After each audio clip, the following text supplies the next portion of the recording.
Krithika Bhat and welcome back to my channel Kritiverse. ನಾನಿವತ್ತು ಇಬ್ಬನಿ ತಬ್ಬಿದ ಎಳೆಯಲ್ಲಿ ಮೂವಿಗೆ ಹೋಗಿದ್ದೆ. ಈ ಮೂವಿ ಅನೌನ್ಸ್ ಮಾಡಿದಾಗಿನೂ ತುಂಬಾನೇ ಫಾಲೋ ಮಾಡ್ತಾ ಇದ್ದೆ. ಹಾಗೆ ಟ್ರೇಲರ್ ನೋಡಿದ್ದೆ, ಸಾಂಗ್ಸ್ ನೋಡಿದ್ದೆ. ಸಾಂಗ್ಸ್ ಎಲ್ಲಾದ್ರೂ ಚೆನ್ನಾಗೇ ಇದೆ. ಬರೀ ಸಾಂಗ್ಸ್ ಅಷ್ಟೇ ಅಲ್ಲ, ಈ ಮೂವಿ 2 hours 40 minutes ಓಡುತ್ತೆ. ಎಲ್ಲೂ ಬೋರ್ ಆಗಲಿಲ್ಲ ನನಗೆ. ಇದು ನನ್ನ ಅಭಿಪ್ರಾಯ, ನಾನು ಕೊಡ್ತಾ ಇರೋದು. ಅಂಡ್ ಮೂವಿ ಮಧ್ಯದಲ್ಲಿ ಒಂದೊಂದು ಕ್ಯಾರೆಕ್ಟರ್ ಇಂಟ್ರಡ್ಯೂಸ್ ಮಾಡ್ಬೇಕಾದ್ರೆ ಅಥವಾ ಒಂದು ವಿಷಯದ ಬಗ್ಗೆ ಹೇಳ್ಬೇಕಾದ್ರೆ ಚಾಪ್ಟರ್ ಅಂತ ಯೂಸ್ ಮಾಡಿದ್ದಾರೆ. ಆ ಡೀಟೇಲಿಂಗ್ ನಂಗೆ ಇಷ್ಟ ಆಯ್ತು. ಯಾಕಂದ್ರೆ ಹಾಗೆ ಅಲ್ವಾ, ಇವಾಗ ಯಾರು ಒಬ್ರು ವ್ಯಕ್ತಿ ನಮ್ಮ ಲೈಫಲ್ಲಿ ಎಂಟರ್ ಆಗಿ ಅವರು ಹೊರಟೋದ್ರೆ ಅಥವಾ ಎಂಟರ್ ಆದಾಗ ನಾವು ಹೊಸ ಚಾಪ್ಟರ್ ಶುರುವಾಯಿತು ಅಂತೀವಿ. ಯಾವುದೋ ಒಂದು ಕೆಲಸ ಸಿಕ್ತು ಅಂದಾಗ ನನ್ನ ಲೈಫಲ್ಲಿ ಸೆಕೆಂಡ್ ಇನ್ನಿಂಗ್ಸ್ ಶುರುವಾಯಿತು, ಹೊಸ ಚಾಪ್ಟರ್. ಅಥವಾ ಯಾವುದೋ ಒಂದು ಆಗೋಗಿರೋದಂದ್ರೆ ಅದು ಮುಗ್ದೋಗಿರೋ ಕತೆ, ಅಂದರೆ ಮುಗ್ದೋಗಿರೋ ಚಾಪ್ಟರ್ ಬಿಡು ಅಂತೀವಿ. ಸೊ ಅದನ್ನೇ ಅವರು ಮೇ ಬಿ ರೆಫರೆನ್ಸ್ ಆಗಿ ಇಟ್ಕೊಂಡು ಚಾಪ್ಟರ್ಸ್ ಅಂತ ಯೂಸ್ ಮಾಡಿದ್ದಾರೆ. ನನಗೆ ಪರ್ಸ್ನಲಿ ಅದು ಇಷ್ಟ ಆಯಿತು.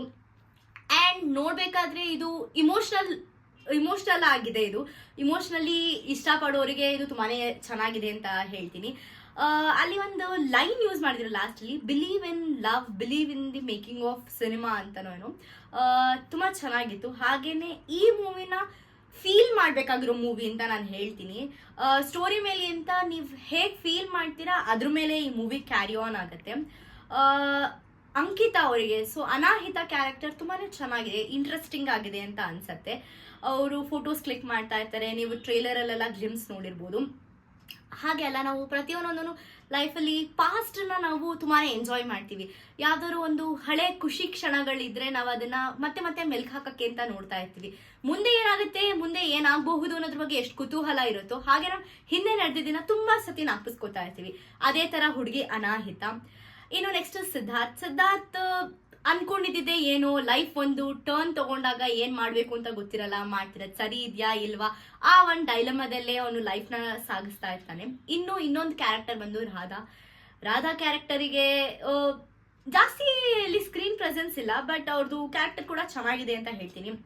ಆ ರಾಧಾ ಕ್ಯಾರೆಕ್ಟರ್ ಬಂದಿದ್ರಿಂದನೇ ಸಿದ್ಧಾರ್ಥಿಗೆ ಆಕ್ಚುಲ್ ಆಗಿ ಏನ್ ಮಾಡ್ತಾ ಇದ್ದಾನೆ ಅದು ಸರಿ ಅಲ್ಲ, ಅವ್ನ ಮನ್ಸಿಗೆ ವಿರುದ್ಧವಾಗಿ ಮಾಡ್ತಾ ಇದ್ದೇನೆ ಅಂತ ಅನ್ಸಿ ಅವ್ನು ನೆಕ್ಸ್ಟ್ ಟರ್ನ್ ತಗೋತಾನೆ. ಅಂಡ್ ಓವರ್ ಆಲ್ ಸಿನಿಮಾದಲ್ಲಿ ಅಲ್ಲಿ ಚಿಕ್ಕ ಕವಿತೆಗಳು ಬರುತ್ತೆ, ತುಂಬಾ ಅರ್ಥಪೂರ್ಣವಾಗಿದೆ ಅಂತ ನನಗನ್ನಿಸ್ತು. ಸೀನಿಗೆ ಎಷ್ಟು ರಿಲೇಟೆಡ್ ಆಗಿದೆಯೋ ಅಷ್ಟೇ ಅರ್ಥಪೂರ್ಣವಾಗಿದೆ.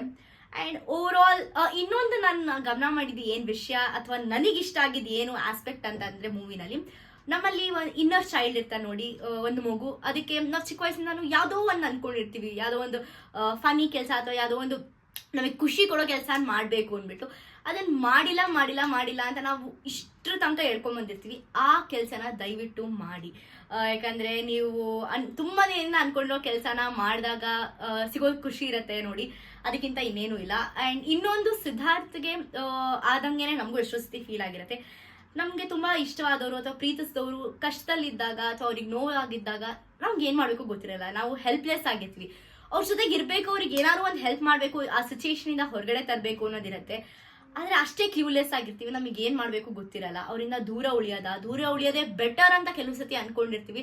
ಬಟ್ ಈ ಸಿನಿಮಾ ನೋಡಿದ್ಮೇಲೆ ಅರ್ಥ ಆಗಿದೆ ಏನು ಅಂದ್ರೆ, ದೂರ ಉಳಿಯೋದಕ್ಕಿಂತ ಇರೋದು ಕ್ಷಣ ನಮ್ಮ ಹತ್ರ ಎಷ್ಟಿದೆ ನಮಗೆ ಗೊತ್ತಿಲ್ಲ, ಎಷ್ಟು ಸಮಯ ನಮ್ಮ ಜೊತೆ ಇರ್ತಾರೆ ಅಂತ. ಇರೋ ಕ್ಷಣದಲ್ಲಿ ನಾವು ಅವ್ರ ಜೊತೆ ಖುಷಿಯಾಗಿ ಜೀವನ ಮಾಡಬೇಕು ಅಂತ, ಅದನ್ನ ಈ ಸಿನಿಮಾದಿಂದ ಕಲಿತೆ. ನನ್ನ ಕಡೆಯಿಂದ it's a big thumbs up. ಈ ಮೂವಿನ ಎಲ್ಲರೂ ದಯವಿಟ್ಟು ಥಿಯೇಟರ್ಗೆ ಹೋಗಿ ನೋಡಿ, ಚೆನ್ನಾಗಿದೆ ಓವರ್ ಆಲ್ ಮೂವಿ. ಇಷ್ಟು ಹೇಳಿ ನಾನು ಈ ಮೂವಿ ರಿವ್ಯೂನ ಮುಗಿಸ್ತಾ ಇದ್ದೀನಿ. ಐ ಹೋಪ್ ನಿಮ್ಗೆ ಇದು ಇಷ್ಟ ಆಗಿದೆ ಅಂತ ಅಂದ್ಬಿಟ್ಟು. ನೀವು ಯಾರಾದ್ರೂ ಸಿನಿಮಾ ನೋಡಿದ್ರೆ ಹೇಗಿತ್ತು ಅಂತ ಕಮೆಂಟ್ ಬಾಕ್ಸಲ್ಲಿ ಪ್ಲೀಸ್ ತಿಳಿಸಿ. ಮತ್ತೆ ಇನ್ನೊಂದು ವಿಡಿಯೋದಲ್ಲಿ ಸಿಗ್ತೀನಿ. Until then bye, take care, see you.